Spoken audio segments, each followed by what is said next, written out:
Hello, hello, hello. What's up, everybody? Welcome back to another episode of You Know What It Is, Webheads Podcast.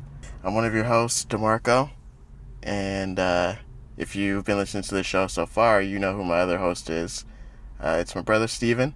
Hey, what's up, guys? Back again. Back again. So, you know what the process of the show is. We're going to talk to you guys a little bit about, what we've been up to for a minute, and then we'll get into our reading for this episode. Exactly. I guess just jumping right into it, have you read anything this week? Besides what we're talking today? I haven't done too much reading, to be honest with you. I've been trying to get a little bit into some stuff and catch up on some things, but unfortunately it's been a pretty busy week, so I haven't been able to read too much besides the required reading. What about you? And this week, no. It's been a long week. Work's been busy, so I haven't had a chance to read too much. But next week, I'm sure I'm going to get some free time to actually get into it. Definitely. And I do want to just point out for the listeners, if you hear some honking, some cars driving by or anything, I've had to do a makeshift studio today in my car, so please just... DeMarco has moved locations for the day. Please just ignore the cars and the honkings and the occasional motorcycle. It's just part of the job right now, so just pay attention to us. There is a chance that you might also hear an old man asking, "What are you doing in your car?" Definitely, you most definitely will likely hear that at some point. Don't worry, he's not talking to homeless people. It's probably my grandfather. Just be nosy today. But yeah, we'll get started. Yeah, this week we're talking about the man who just keeps showing up in our stories. DeMarco's favorite character. Old Triangle Head. Old Triangle Head Namor, the Submariner.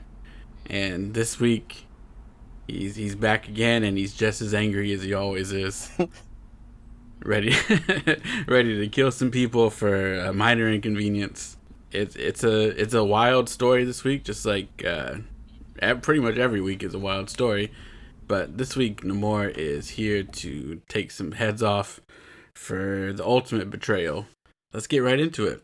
All right, let's hear about Old Triangle Head. Old Triangle Head first.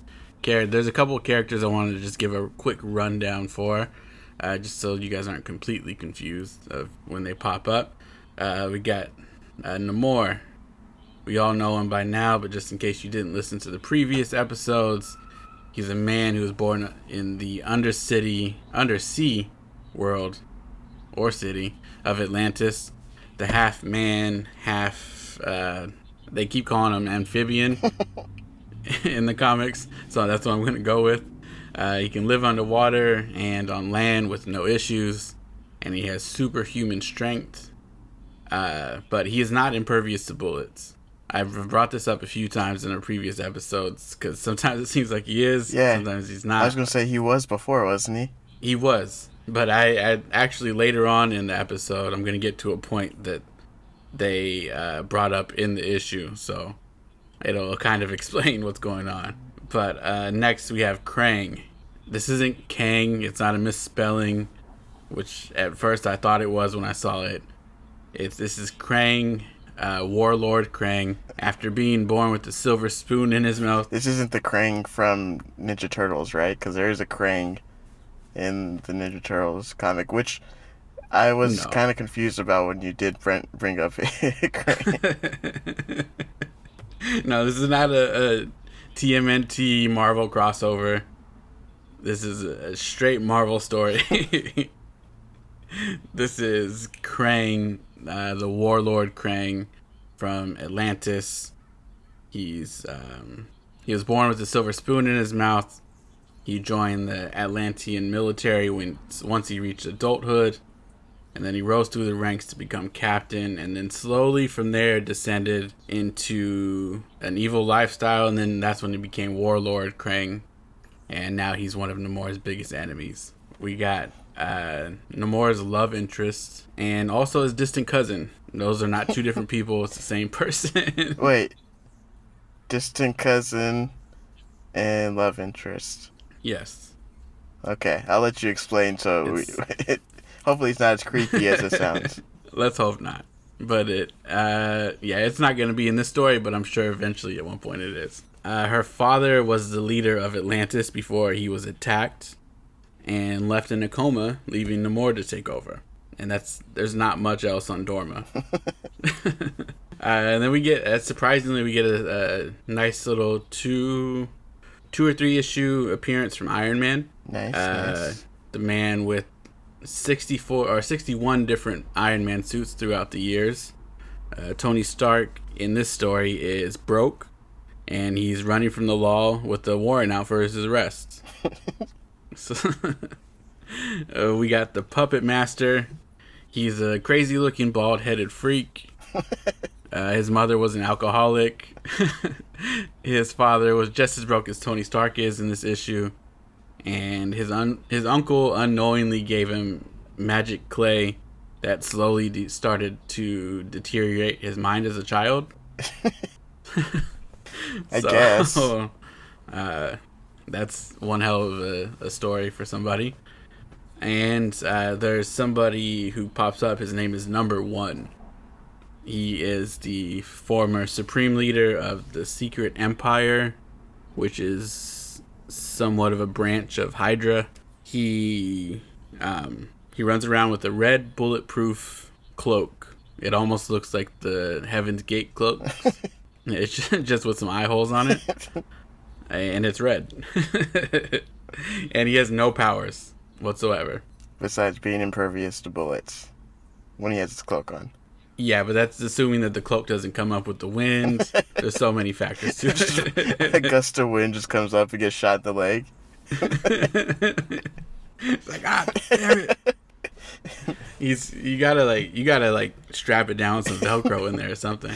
Or just make it into if that was me, I would just learn how to become like a designer and just make that into like a whole suit of armor, just like a regular suit, you know? Yeah, everybody else is running around here in spandex and super suits. Like, just you got to know somebody that has the skills to just sew this into something for you. So those were the main characters that we're gonna see pop up here in this story. But not to waste too much of you guys' time, we're just gonna jump right into it. So this week, the story starts with Namor fighting the U.S. military because he hates the white man so much still. But while he's fighting, the Puppet Master is across town. And for those of you who don't really know who the Puppet Master is, he can make a puppet of anything. And then he's able to, once he finishes the puppet, he's able to control whatever it is that he made. Like a voodoo doll. Yeah, basically, but yeah. So he made we kind of jump in the middle of the story, starting the story arc. So Puppet Master already had a doll of Namor. And while Namor is fighting the U.S. military, Puppet Master starts to control his mind from wherever he is. And Namor starts kind of losing it mid-fight. He can't figure out what's going on with his body because he doesn't know what's happening to him. And then in the midst of him trying to figure out what's going on, he ends up getting shot. That's happened to me before during puberty. Yeah. Just lost control of my body. What's going on with my body? I don't get it. Then I was shot. And then you got shot on the way home from school? Yeah. So Namor knows once he gets back in the water gives him healing powers no matter what's going on. So he hops back in the water, says, I'm going back to Atlantis to heal. But because he has an actual bullet wound in his arm, it doesn't heal as fast as he would like to. So while he's in transit back home, his girlfriend, lover, Dorma, and her council are worried that Namor may not have survived this trip to the surface because they haven't heard from him for a while. He hasn't made his way back yet. They're worried. They fear that a creature called Behemoth will rise from below the ocean because he was created by Atlantis to be a protector. For somehow he knows that when they don't have a leader in place, it's his chance to come up and take care of the city of Atlantis. But they didn't they built this creature, or they made this creature, but didn't give him the ability to differentiate whether the people around him are from Atlantis or not. So now that they fear that something happened to Namor, they have a feeling that Behemoth is going to rise because Atlantis could be in danger. But like I said, the creature doesn't know friend from foe. So when he wakes up, he just starts wrecking everything in sight. Like everything he sees, every person he sees, he's attacking it. So Dorma hops in Namor's submarine that has like a tracking homing device on Namor. So no matter where he's at, the submarine can always reach him. So she hops in that. She goes towards wherever he's at. When she arrives to Namor, she sees him just kind of stranded, like at the bottom of the bridge, clutching his arm because the water's not really doing anything for him. But he's finally realizing that something's like controlling his mind. So of course he has super strength. He has, I guess, super willpower. So he starts somehow forcing the puppet master out of his mind, even though he has the puppet back wherever he is. So it ends up working. He uses sheer willpower to push the puppet master out of his mind. But now the puppet master is across town, pissed off because Namor was able to do that. And then he vows to never try to brainwash Namor again because his willpower is too strong. End of story. End of story. Puppet Master does not want to mess with this guy anymore. So meanwhile, back at Atlantis, Krang is kind of like out. He's on the outskirts of town, basically, and he's working on a way to attack Namor because he wants to take over Atlantis. And somehow, because he was the captain of the army and he was around when they had made Behemoth in the first place, he knows like kind of like a workaround to activate Behemoth. So he was the actual reason that Behemoth started to rise down in the ocean. So once we find that out, that's just so weird that like he knows a workaround to get the thing to wake up, but there's no workaround to say, hey, don't destroy these people or anything. Like he's supposed to be there to protect the people when there's no ruler, but he ends up.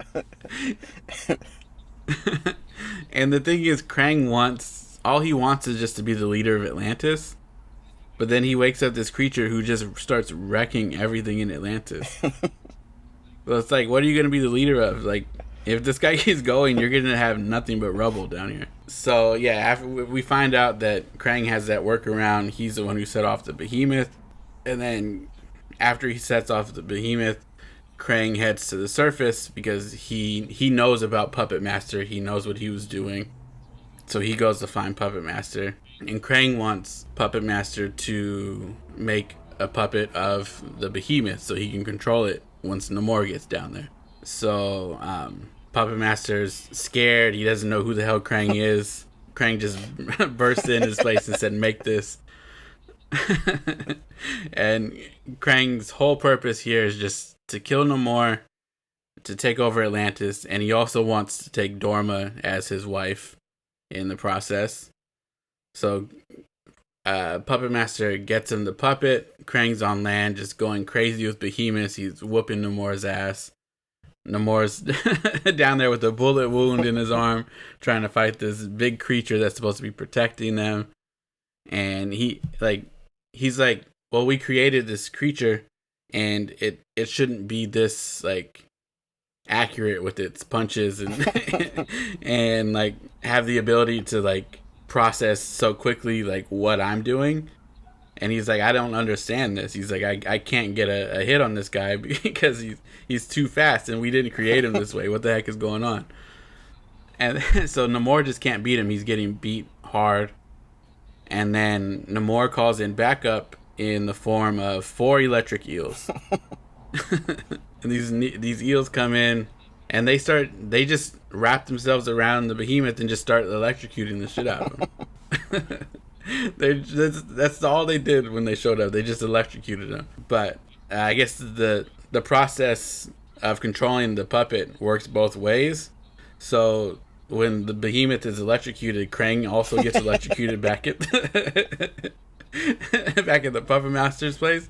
So he's shaking. He loses control of the puppet, and then because he's not holding the puppet, now the behemoth in the ocean is just kind of like standing there, like it's just like a big empty-minded monster. Like, he has no idea what's going on.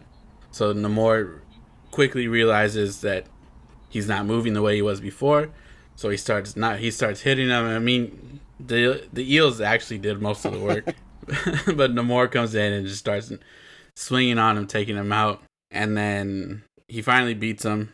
There's like this, almost like this quicksand kind of area down by Atlantis that no matter what touches it, it gets sucked down, and there's no way it can come out. So of course Namor beats Behemoth down enough to get him to that quicksand area. He gets sucked down there. He's gone for good. And then Krang starts making his way back to Atlantis, and Namor is just finishing up with the Behemoth. And Krang makes it back to where Dorma is first, and he kidnaps her. And he tells Dorma that Namor is still over there fighting the Behemoth, but if you leave with me, I'm going to make sure that Namor stays alive. Because she shows her the puppet, not knowing that. The electric eels actually they broke the puppet as well. when the electric power is transferred to Krang. Yeah. So when they broke it, and he brings the puppet to Dorma, and he says, "Look, I've been controlling the Behemoth this whole time, but if you leave with me and you marry me, I'll let Namor live, but you have to come with me and you have to marry me." And she's in love with Namor, so she's like, "I don't want to do that, but I love him and I don't want him to die." So that was a quick change. Yeah. I don't want the guy to die, so I'll go with you. I feel like Krang needs to be probably arrested for something like that. Yeah, that seems like exploiting somebody. Like that's some weird stuff. That's some kind of abuse that I can't quite figure out how to explain, but it's there. So they take off. Krang's like, "I'm getting the hell out of here," and so I figure out what to do with Namor. And so they take off, but then Namor shows up, and Namor believes that Dorma just played him. Like, you said you loved me, like, and then you take off with my biggest enemy. That's not how this whole kingdom works. So Namor completely banishes anybody from even speaking her name in the kingdom. And then he vows to kill Krang the minute that he sees him. And then right after that, he makes his council go get one of Dorma's cousins. Just also his cousin. And then one of her closer cousins, I guess. And then he brings him to court, and the guy's like, he's like, "Why am I here? Like, what did I do? I didn't do anything." And then he's like, "You're Dorma's cousin, right?" He's like, "Well, yeah." He's like, "You're going to jail." He's like, "But for what? I didn't do anything." He's like, "For being related to her." He sounds more like a dictator than a peaceful ruler. He completely is. This is not a dictator. I mean, this is not a democracy. You know that one meme where it's like Fred Armisen and he's like a dictator? He's like, breathe too loud, straight to jail. Breathe too quietly, straight to jail. That's Namor. Related to Dorma, like, go to jail. You tell Namor, "Hey, like, I really liked your shirt. That's a nice blue shirt." And then he hears you say, "Oh, I don't really like the color blue," later on. He's like, "No, you're going to jail. Where's your sister at?" "She's going." Guess what? Your grandma's now my slave. Like, yeah, he sounds like he's the ruler of North Korea. Pretty much. It's pretty much the same thing. It's just sometimes he likes to be nice. So yeah, he vows to kill Krang as soon as he sees him. Krang and Dorma make their way to the surface, and then when they get to the surface, of course, the first person they see is a downtrodden Iron Man / Tony Stark, who is recently under investigation and penniless. And Krang shoots at him to prove his power. he's like, you think Namor is tough? Watch this, and just starts shooting at Tony Stark. Does he know that's Tony Stark, or do you just think he's just like a rando? Just Yeah, well, so what happened with Tony at this point is he doesn't have access to his lab. He can't. He's losing health because he can't, like, at this point, I guess in the comics, his suit is kind of powering him. And so because he can't access the lab, he's really like in a tough spot. Like he's barely able to walk. He rigged like a power strip to like give him enough energy to just walk to where he was sitting. he had tried to go to like Pepper's house and Happy's house, but then neither one of them were home. So he just kind of like sat on that bench. But he's in his suit. His Iron Man suit? Yeah, he's just sitting there in his Iron Man suit on a park bench staring at the water. And then Krang's like, oh no, I know who that is. You think Namor's tough? Da, da, da. All right. Most likely if it's Krang shooting, he's making like gun noises like 6ix9ine.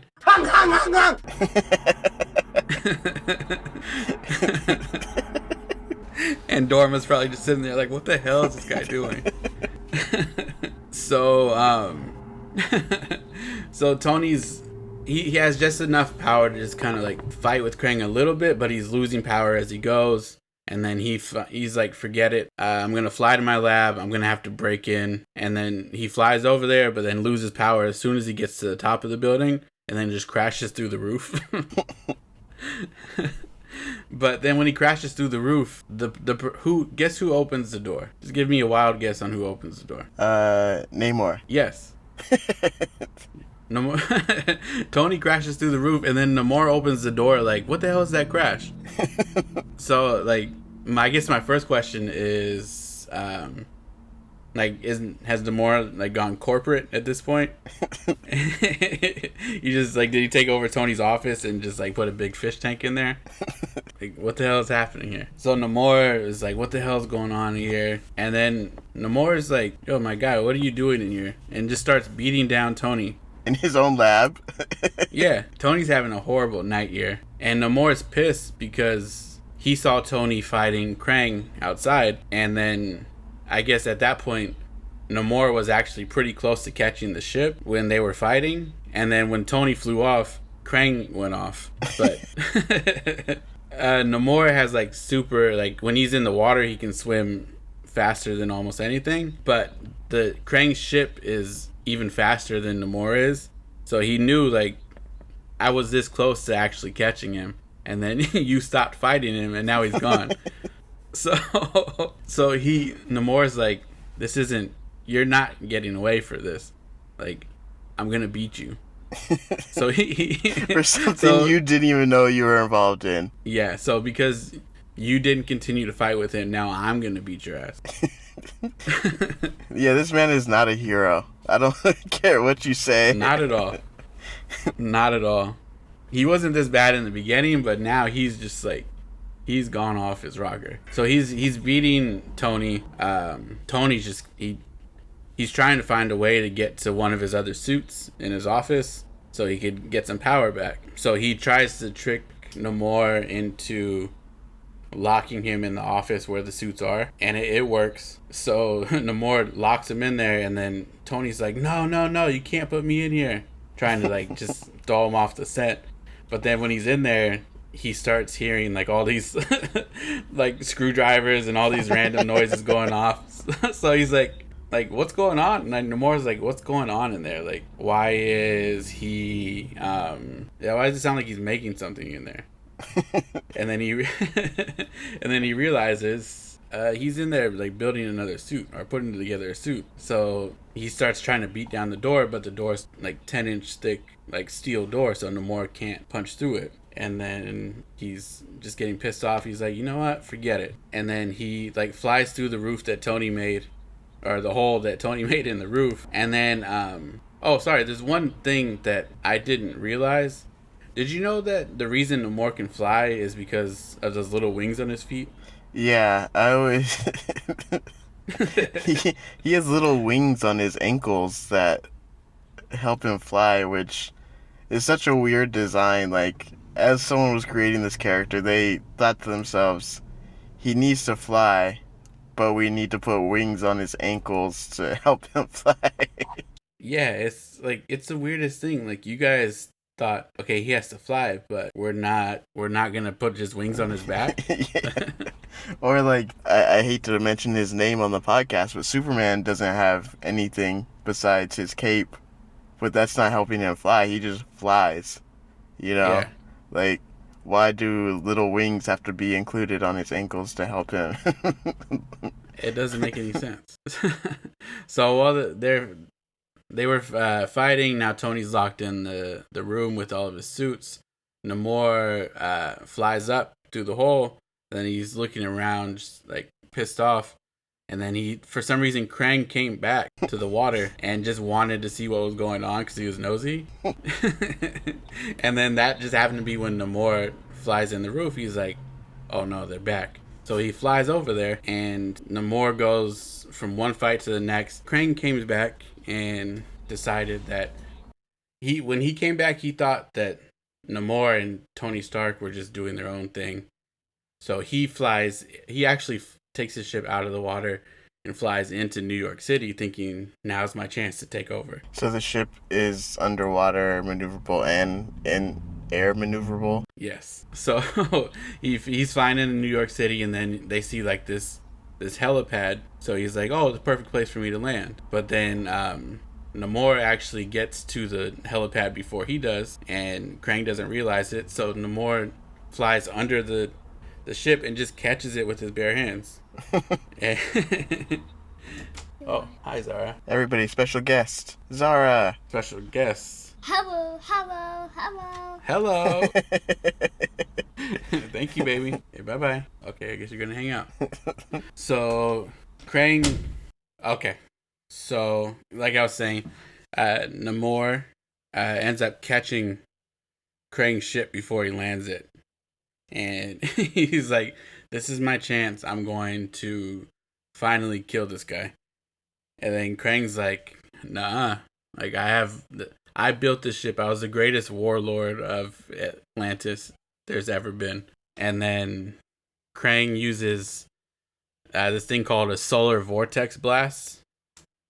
And he completely blasts Namor from holding the ship. The ship lands.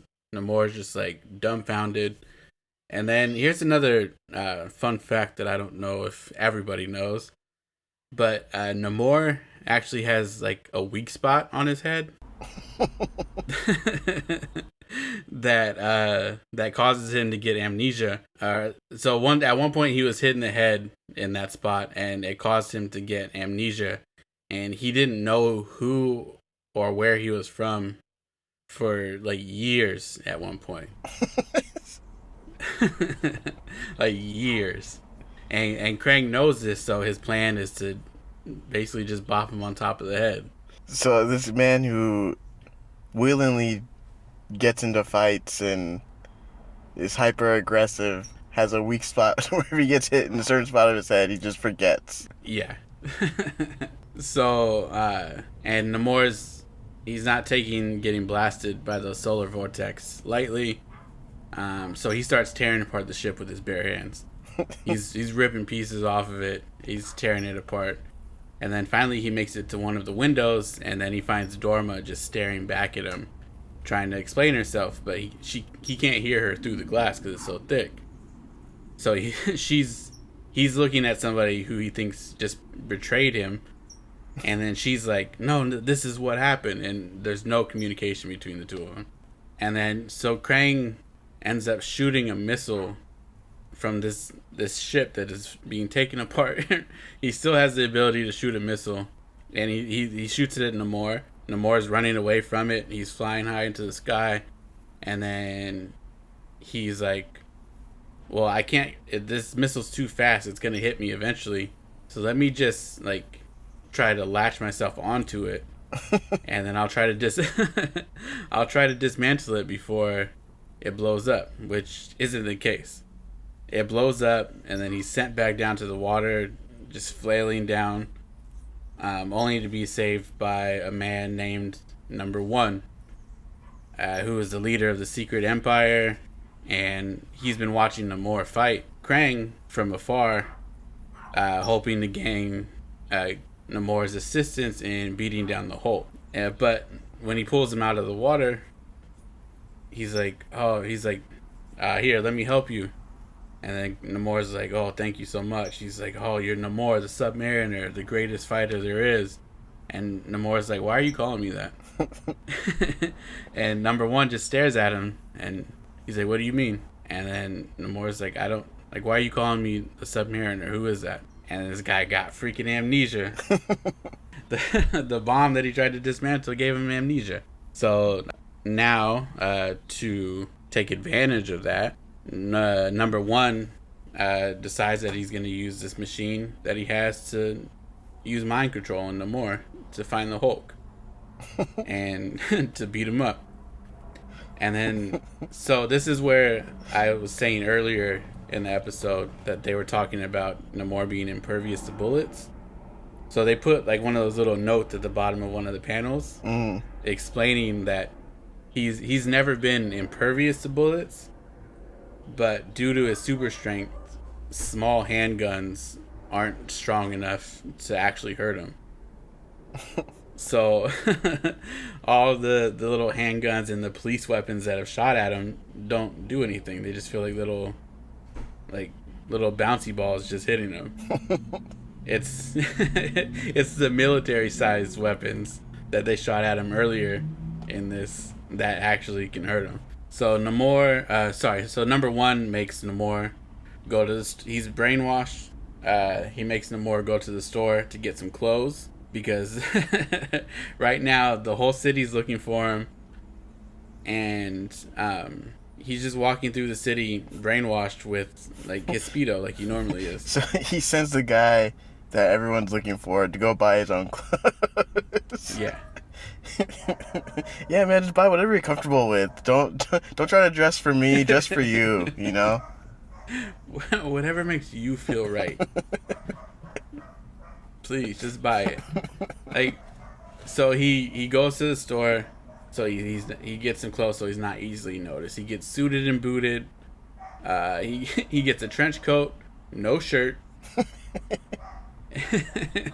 and a pair of slacks. And he still has no idea. Like, he's having all these thoughts in his head, like, I gotta find the Hulk, I gotta kill the Hulk, and he has no idea why he's having those thoughts in his head. And then Krang shows up on the other side of town, and Namor is flying around the city trying to find the Hulk in his clothes that he was supposed to be using as a disguise, but he's flying around in his trench coat.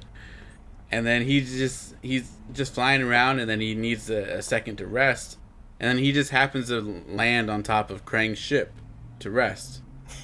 He's just chilling there, but because he doesn't remember anything, he doesn't know anything about this ship or who's inside of it. And then Krang isn't aware that the amnesia set in, so he starts shooting at Namor again, and it knocks him back into the water. But when it knocks him back into the water, it reversed the amnesia somehow. It's just an on and off button.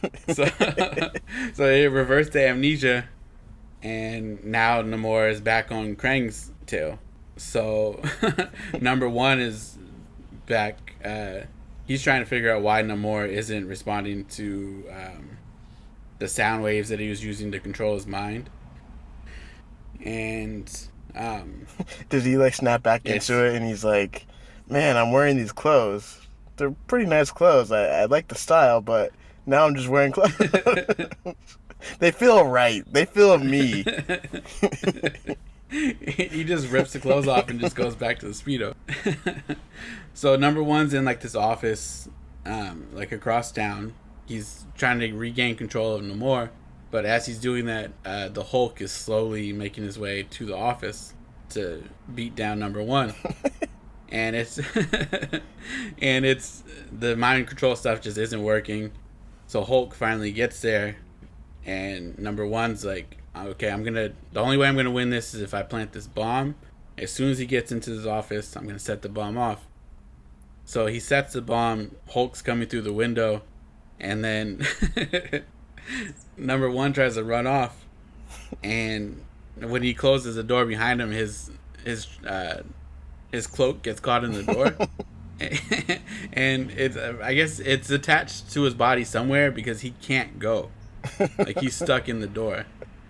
And then the bomb goes off, and then it blows him up, kills him, and then all it does to the Hulk is just like knocks him out of the window. But then he's just completely fine. So that's the most convoluted way just to kill someone. Like it seems like number one is just like kind of like an internet troll who just talked too much, and then the Hulk was like, "Oh, you got words? You want to fight?" He's like, "Yeah, I can take you any day." And then the Hulk was like, "All right, I'm on my way," and he's just like, I got to figure something out." And then his plan was... he wasn't actually supposed to show up. Plan with Namor failed, and then now he's just like, well, I'm just going to blow him up. And he gets caught in his own bomb and dies. So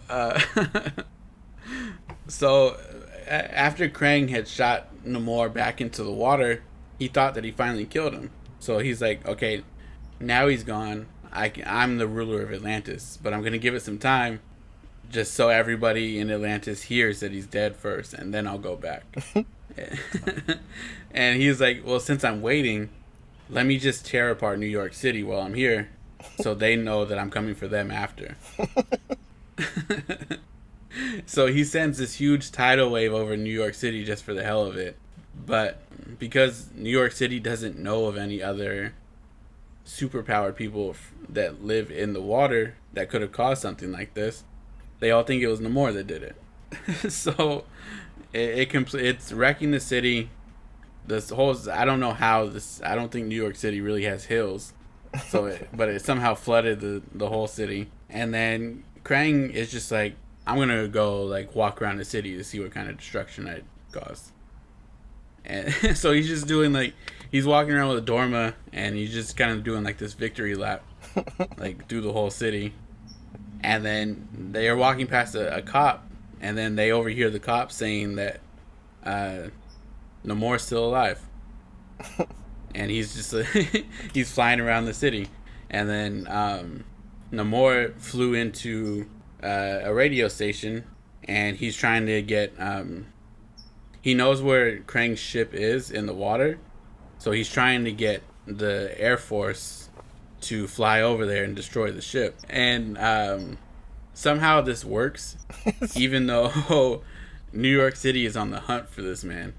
They want to kill this guy, put him in jail.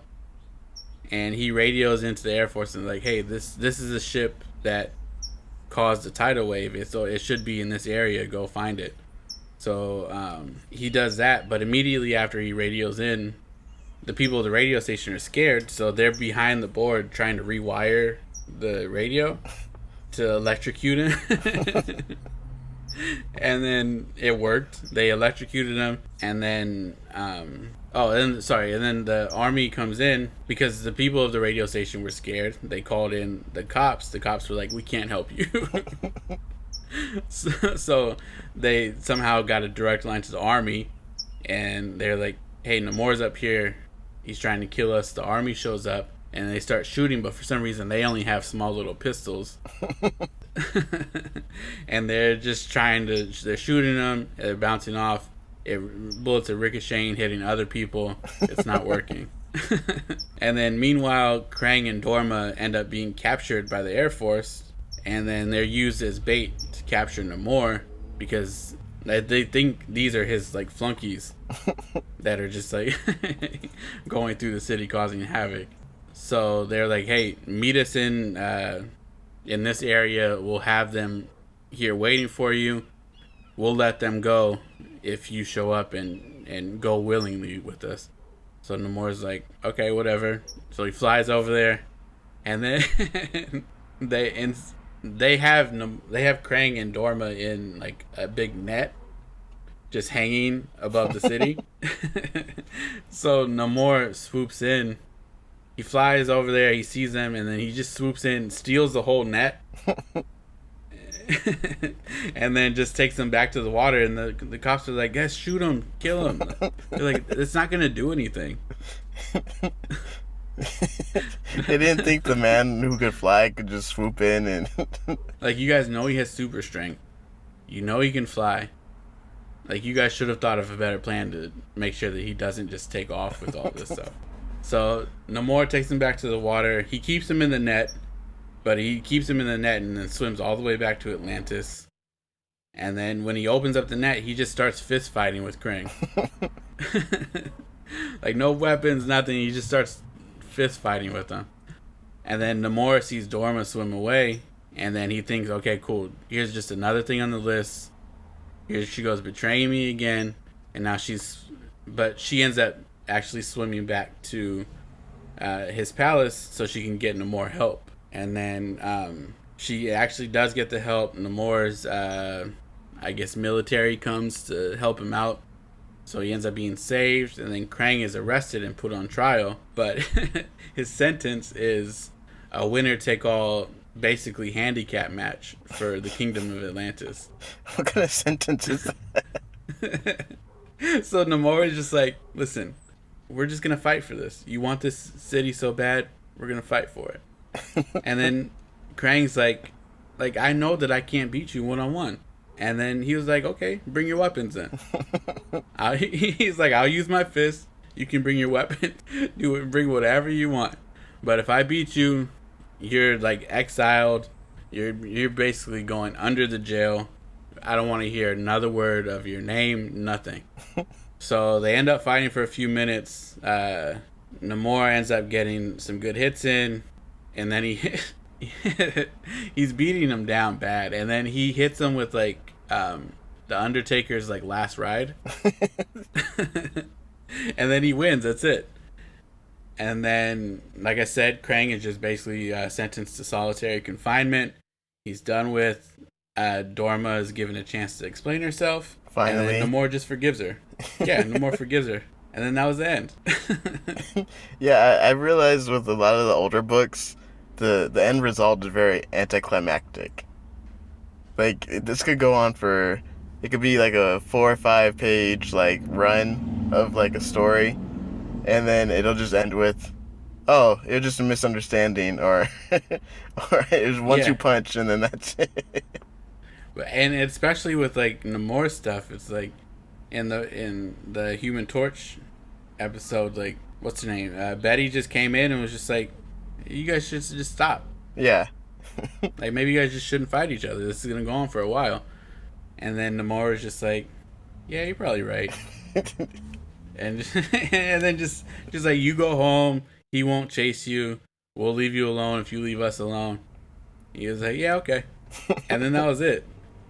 And then the same thing here is like, he sentenced Dorma's cousin to go to jail because she was his cousin. And then at the end of it, she's like, "No, this is what really happened." He's like, "Oh, okay, cool. All right, get over here."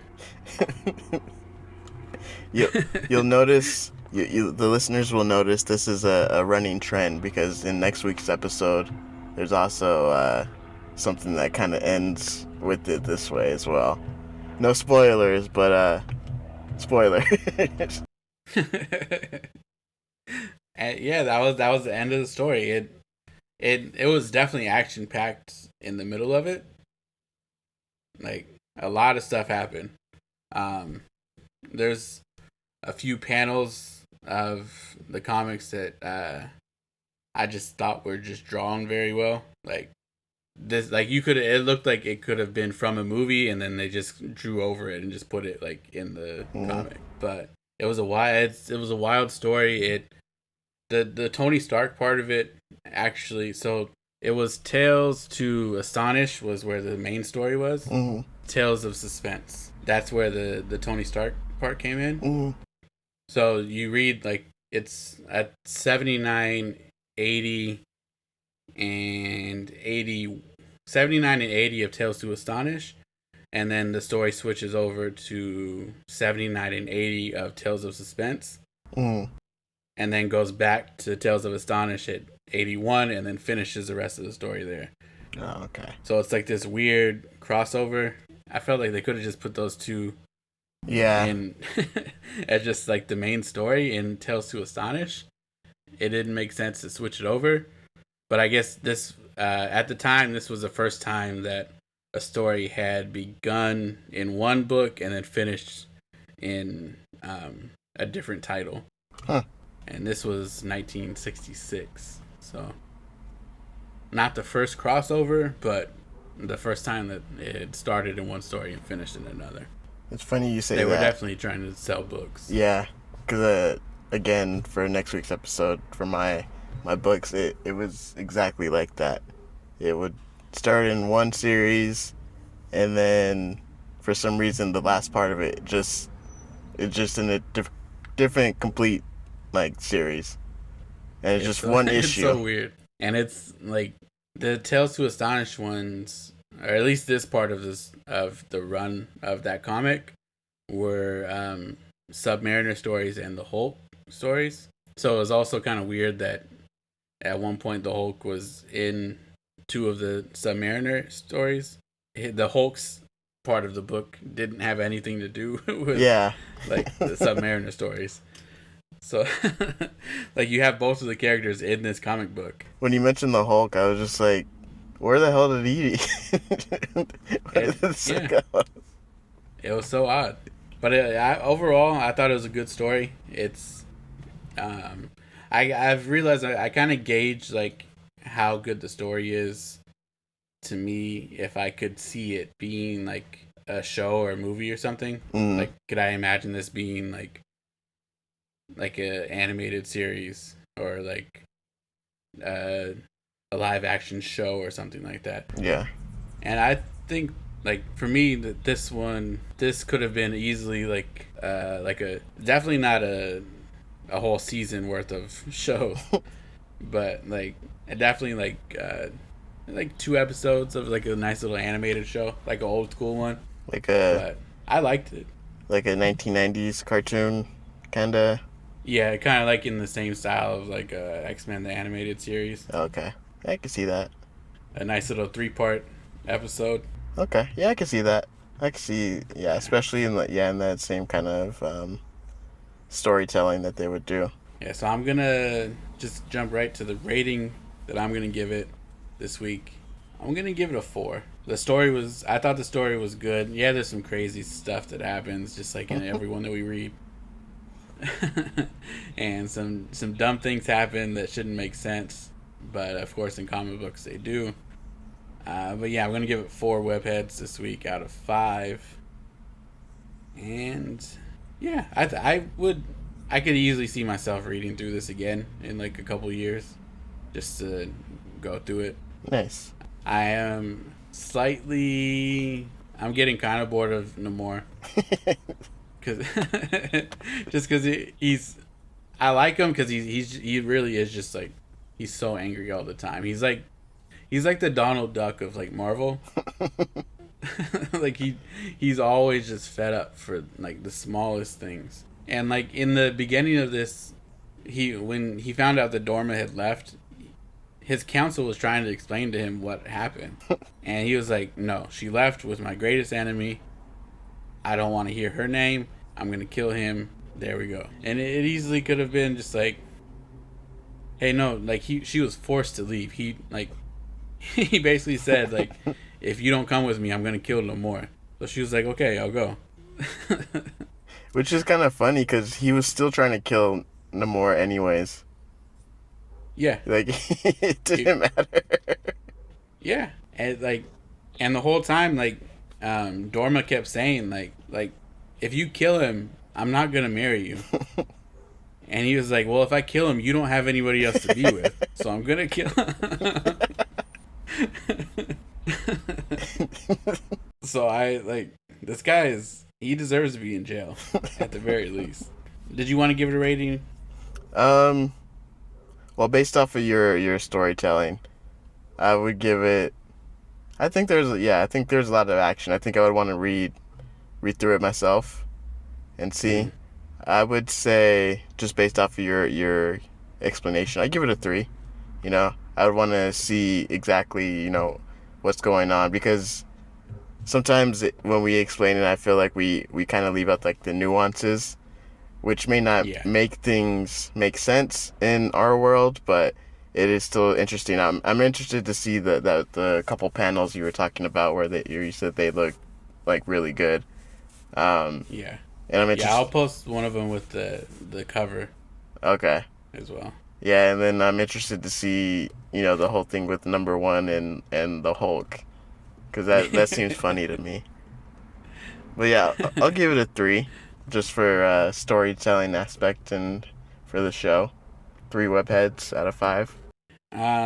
So now we are at the portion of the show where we just reached 5 people on our team last week. Damn, already. Yeah. Now we're at the point where the characters are our team selections this week. So, like I explained earlier in the season, we're picking up to 5, and then once we get to an episode beyond 5, you can either pick a character and replace one on your team this week, or you can just leave your team as is. I think I want to change one of my characters. Who went first last week? Oh, you did. You picked. Oh no, it was me. Okay. I picked the Midnight Sun last week. Oh yeah. Who did I pick? Shang-Chi? Yeah. Okay. Reluctantly, but yeah. I think this week I'm going to take out Aunt May on my team. And I'm going to replace her with the Hulk. The Hulk. Damn. That's a good one. I got a solid team, if I'm being honest. I got Namor, the Wizard, Spider-Man, the Thing, Midnight Sun. So obviously I'm not going to pick Namor. You know what? I'm going to leave my team. You're going to leave the team? I'm going to leave my team. Because the only person left that I would maybe pick for my team would be... Actually, you know what? No, I'm not. I take that back. I'm going to pick somebody. I'm going to replace the Wizard. Okay, actually, I have a question here. If I pick a character, is the character that I have on my team, is it only that version of the character? So, if I pick Tony Stark right now, if I pick Iron Man, do I have to have the downtrodden, broke Tony Stark? I would say yes. Okay, then if that's the case, I'm going to leave my team the way it is. Because I was going to replace the Wizard and put Iron Man, but if I got to have the powerless Tony Stark, the one who has to break into his own office, yeah, I don't want that. Yeah, we're not letting anybody just choose one character and then you get the best version of that character. Yeah, no, if that's the case, then I'm leaving my team as is this week. No new picks for me. Oh man, if that was the case, then I would have got old sick Aunt May, deathbed Aunt May.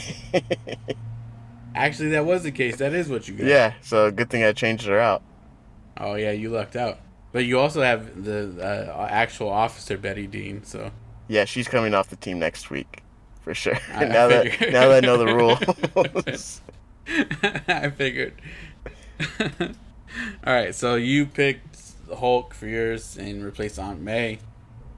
I'm leaving my team as is, and that's it. That's another episode of Webheads. Finished. In the can. Finito. True believers, as Stanley would say. Any shout outs you want to give this week? Again, shout out to Danny. Shout out to... I should say that you say again, but I cut out our shout outs last Oh, week. see, not my fault this time. Um, yeah, Danny. Also listen to my other show, Memories Not Guaranteed. We took a short little break after our first season. We should be coming back with our second season pretty soon, and we're gonna have some video content. If you guys follow our Instagram, give a little hint at what's coming. Yeah, Yeah, they may even have guests next season. So. yeah, we're gonna have some more guests. So if you guys wanna be on the show or just listen and see what happens, give us a listen. Yeah, Grandma, we're talking to you. But yeah, that's everything I got. What about you? Because like I said last week, I cut out our shout outs. So shout out to Fariel on the new job opportunity that she's taken. Woo woo woo woo. Shout out to Zaara, who made a quick appearance here. Our first guest. And our first guest, and quickly derailed the show. The normal people, mom, dad finally listened. Nice. It only took him 3 weeks. Grandma said she's actually getting the hang of this show and she understood what we were talking about. So I think we're making good progress here. Those are my only shout outs. And yeah, that's the end of the show this week. Alright, guys. Listen, comment, like, share, all that stuff. You know what to do. Follow us on Instagram. The Webheads Podcast. On Twitter at the Webheads Pod. On YouTube. We're doing a YouTube now. Webheads Podcast. Yeah. We're only putting up audio, so don't expect to see our faces on there just yet. Maybe that'll come down the line. But we are on Spotify, Google Podcasts, YouTube, Anchor, almost everywhere you can find us. Almost anywhere you listen to podcasts, we're there. Yes. So thank you guys for another week of listening. Thanks for hanging out with us. It's been real. It's been good. Bye-bye. Bye-bye.